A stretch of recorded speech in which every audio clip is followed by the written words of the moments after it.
L'objectif de notre voyage en Écosse était double. D'une part, découvrir les splendeurs d'Édimbourg et de sa région.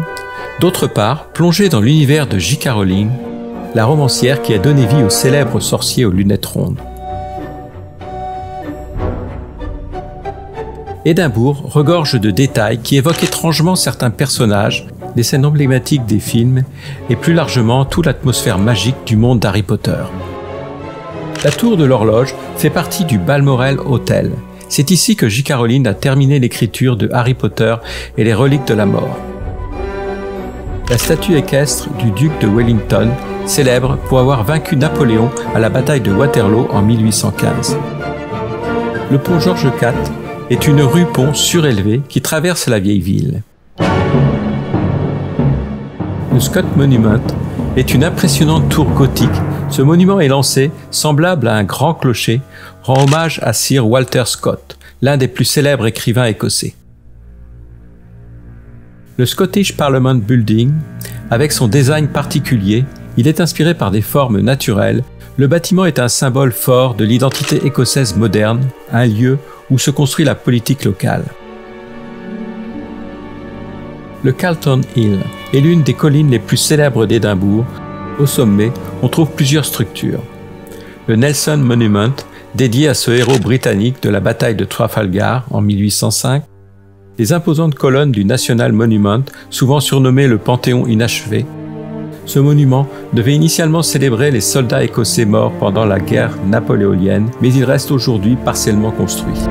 Le Dugard Stewart Monument, un élégant kiosque circulaire inspiré du style grec, dédié au philosophe écossais. Depuis le sommet du Calton Hill, le panorama est exceptionnel, comme un véritable tableau. Les clochers et les façades élégantes de la New Town, le château d'Édimbourg perché sur son rocher, l'hôtel du Balmoral.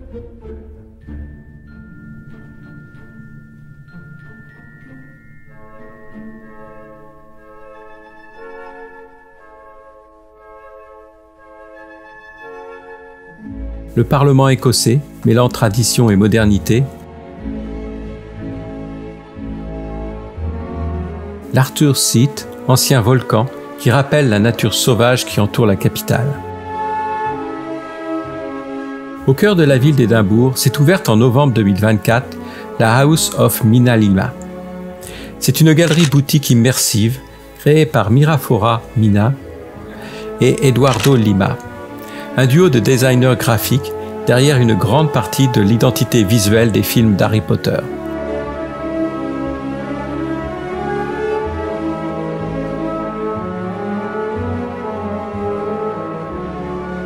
Chaque recoin est pensé comme une scène immersive, des murs tapissés d'affiches, des vitrines foisonnantes et une ambiance visuelle digne d'un décor d'un film d'Harry Potter.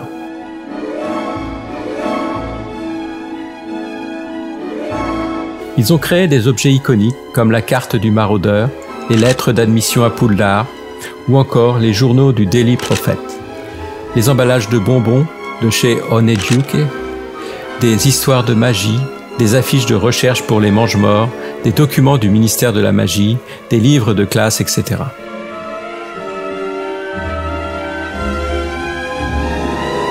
Leur style est reconnaissable, un mélange de typographie ancienne, de textures riches, de couleurs vives et un amour du détail exagéré, un peu rétro et toujours magique. Poursuivant notre visite de la ville, nous avons remonté la Royal Mile et sommes passés près de la cathédrale Saint-Gilles avec sa couronne impériale en pierre qui surmonte la tour centrale. Au niveau des portes, des blasons liés au pouvoir royal et à la nation écossaise. L'église de Greyfriars, associée à la légende de Greyfriars Bobby, qui était le chien de John Grey, veilleur de nuit de la police municipale.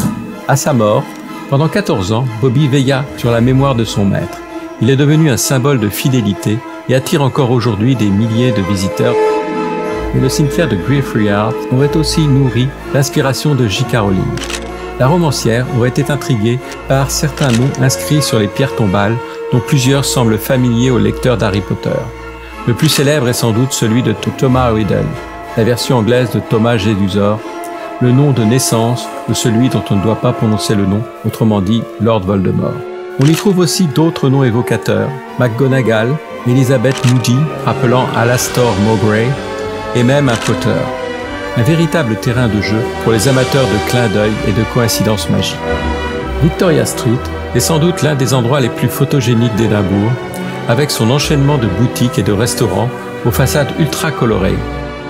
Souvent considérée comme la plus belle rue de la ville, elle est affectueusement surnommée la Rainbow Street, la rue arc-en-ciel.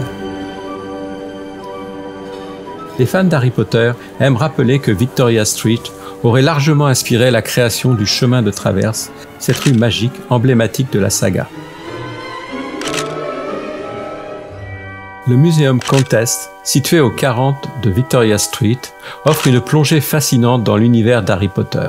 Victime de son succès, la boutique attire de nombreux visiteurs, et il n'est pas rare d'y faire une queue pendant plus d'une demi-heure avant de pouvoir y entrer.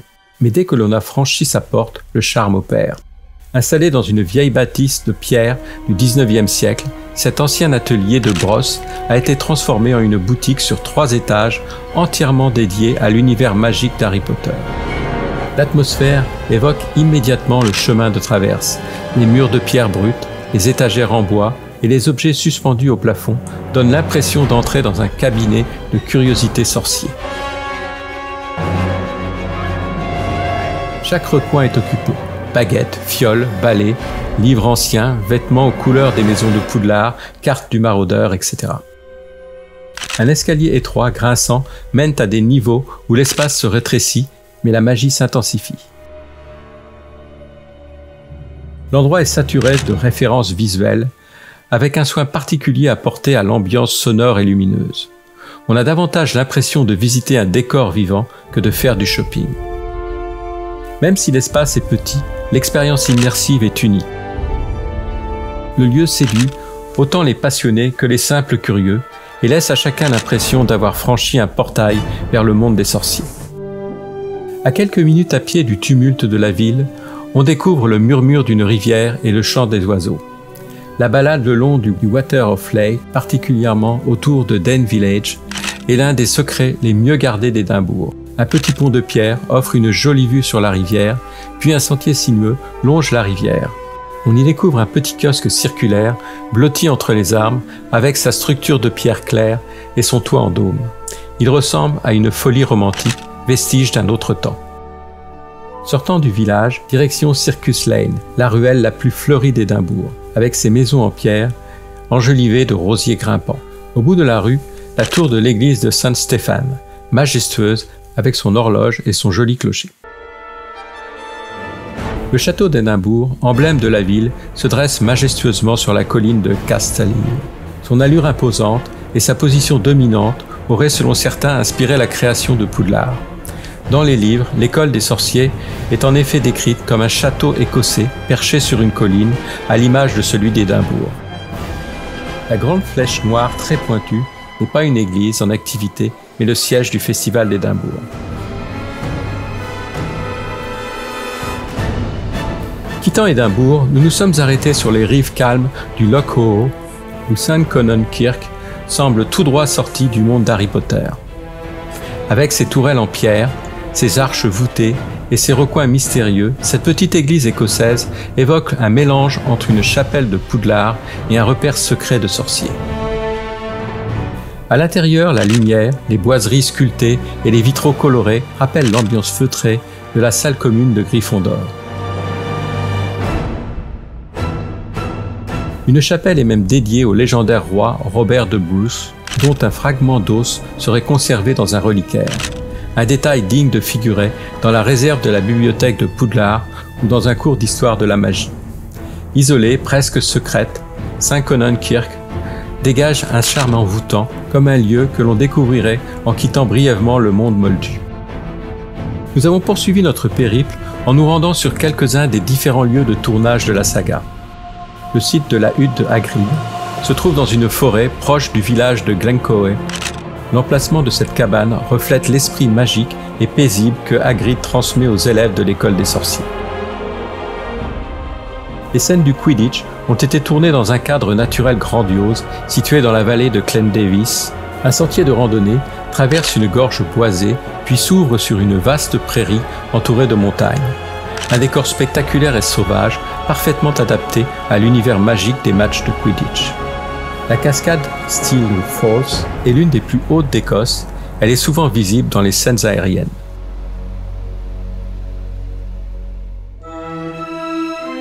Le viaduc de Glenfinnan est un lieu incroyable, chargé d'histoire et immortalisé par de nombreuses scènes du Poudlard Express dans les films de Harry Potter.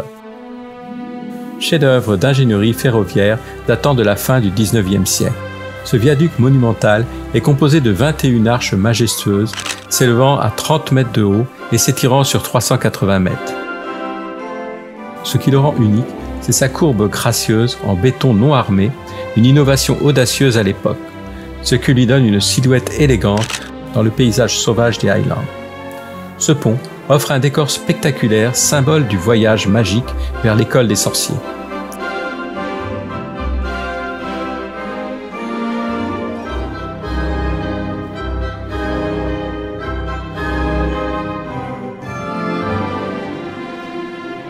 Quand le train est apparu, filant majestueusement sur le viaduc, le spectacle était tout simplement magnifique. Un instant presque magique, comme sorti directement du monde de la magie.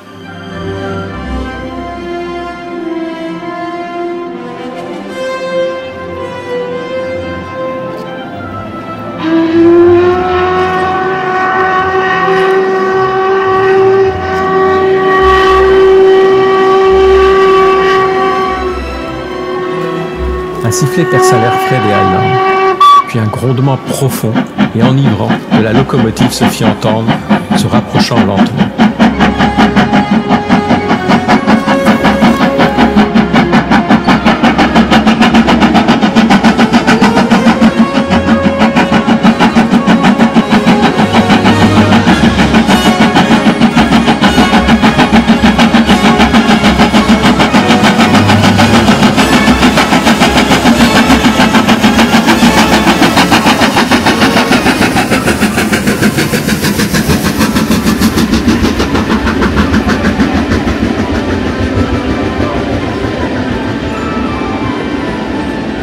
Un souvenir gravé à jamais entre nature sauvage et légende du cinéma.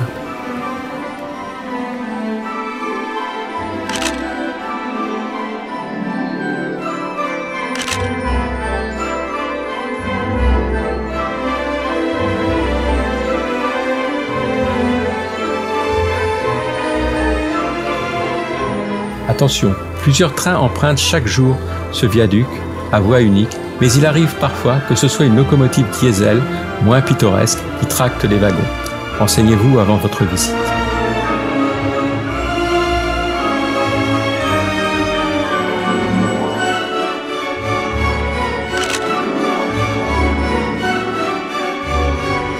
À quelques centaines de mètres du viaduc, on découvre le lac de Glenfinnan, le Loch Shiel.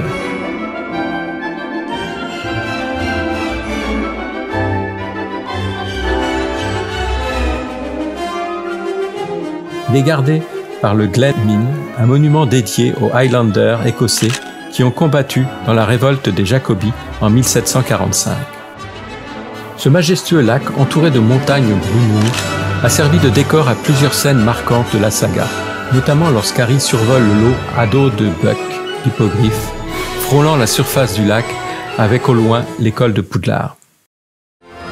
Les décors de la tombe de Dumbledore, tels qu'on les voit dans les films d'Harry Potter, ont été filmés sur un site naturel spectaculaire, l'îlot Elion Namwan, posé au milieu des eaux sombres du Loch Hey. Entouré de pins noueux, de rochers abrupts et de landes sauvages, cet îlot offre un cadre à la fois austère et solennel, idéal pour évoquer la grandeur et la sagesse du personnage.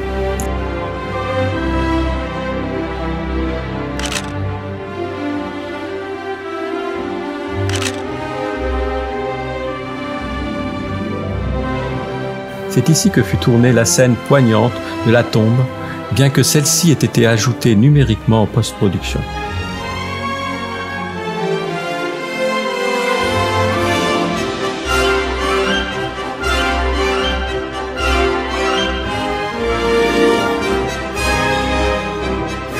Finalement, l'Écosse est bien plus qu'un décor. Édimbourg nous a raconté l'histoire de la magie, les Highlands nous ont offert un théâtre grandiose où cette magie prend vie. Et pour quiconque a un jour rêvé de lettres en parchemin, de capes virevoltantes ou de trains partant d'un quai invisible, l'Écosse est sans doute le pays le plus proche du monde des sorciers.